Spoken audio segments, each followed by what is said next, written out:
సింహరాశి వారికి ఈ వారం సానుకూల పరిస్థితులు గోచరిస్తున్నాయి. అలాగే కొన్ని మిశ్రమ ఫలితాలు కూడా గోచరిస్తోంది. ముఖ్యంగా భార్యాభర్తల మధ్య విభేదాలు రాకుండా చూసుకోవాలి. జన్మరాశిలో కుజుడు, కేతువు, అలాగే అష్టంలో శని. అష్టం శని అష్టక వర్గులో 5 బిందులతో ఉన్నారు. అయితే కేతువు అంత గొప్పగా లేరు. కుజుడు కూడా సింహరాశిలో కేతువుతో కలవడం వల్ల లేనిపోని అనుమానాలు, అపోహలు, చిన్నపాటి విభేదాలు, మనస్పర్ధలు వచ్చే అవకాశం గోచరిస్తోంది. ఇటువంటి వాటి విషయాల్లో జాగ్రత్తగా ఉండడం చెప్పదగిన సూచన. అలాగే వృత్తి ఉద్యోగాల పరంగా మంచి సానుకూల పరిస్థితి గోచరిస్తోంది. ప్రమోషన్స్ రాకపోయినా డిమోషన్స్ మృతికి రావు. వ్యాపార పరంగా ఉన్న వ్యాపారాన్ని చేసుకోవడం, ఖర్చుల్ని అదుపులో ఉంచుకోవడం, ఏదైనా ఇన్వెస్ట్మెంట్ చేయదలుచుకుంటే కొంతకాలం ఆగి ఉండడం చెప్పదగిన సూచన. ఏదైనా అత్యవసరమైతే తప్ప ప్రయాణాలను వాయిదా వేసుకోవడం చెప్పదగిన సూచన. అదేవిధంగా విద్యార్థులకు ఎడ్యుకేషన్ పరంగా చాలా బాగుంది. విదేశాల్లో ఉన్న వారికి మంచి ఉద్యోగం లభిస్తుంది.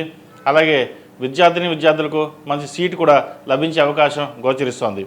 ఏదైనా సరే తల్లిదండ్రుల మాట విని ముందుకు వెళ్ళడం చెప్పదగినది. ఈరోజు అందరూ బాగానే ఉంటారు, కానీ అవసరానికి మీకు ఎవరు తోడురారు. కాబట్టి ఇటువంటి విషయ వ్యవహారంలో చాలా జాగ్రత్తగా ఉండండి, మంచి ఫలితాలు ఉంటాయి. అదేవిధంగా రియల్ ఎస్టేట్ రంగంలో ఉన్నవారు, కన్స్ట్రక్షన్ ఫీల్డ్లో ఉన్నవారికి అంత అనుకూలంగా లేదు. సాఫ్ట్వేర్ రంగం వారికి కొంత సానుకూల పరిస్థితి గోచరిస్తోంది.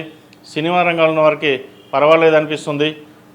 కూరగాయల వ్యాపారస్తులకు, హోటల్ మేనేజ్మెంట్ వ్యాపారస్తులకు, అలాగే ఫాస్ట్ ఫుడ్ సెంటర్స్, చిరు వ్యాపారస్తులకు మధ్యస్థ ఫలితాలుగా ఉంటాయి.